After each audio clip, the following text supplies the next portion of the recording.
தமிழ்நாட்டில் மீண்டும் திராவிட முன்னேற்றக் கழகமே ஆட்சி அமைக்கும்.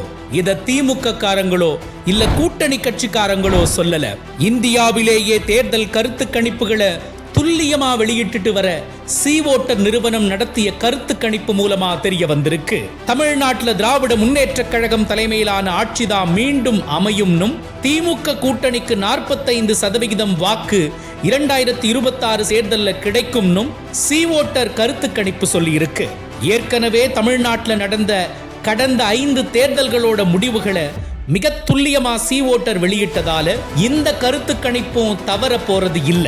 இதையெல்லாம் விட பெண்களுக்கான விடியல் பயணம், உரிமை தொகை, புதுமை பெண் போன்ற திட்டங்களாகட்டும், மாணாக்கர்களுக்கான தமிழ் புதல்வன், நான் முதல்வன், காலை உணவு, பொருளாதாரத்தில் இரட்டை இலக்க வளர்ச்சின்னு காலத்துக்கும் அழியாத திட்டங்களை கொடுத்த நம்ம முதலமைச்சர் மு.க. ஸ்டாலின் அவர்களை தமிழ்நாட்டு மக்கள் எப்போதும் மறக்கவும் மாட்டாங்க, கைவிடவும் மாட்டாங்க.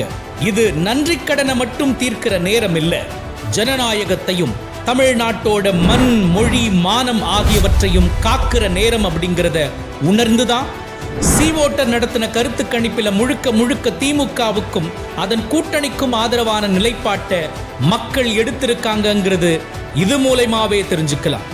ஆக தமிழ்நாட்டையும் திமுகவையும் பிரிக்கவே முடியாது அப்படிங்கிறது இப்ப புரிஞ்சிருக்கும்.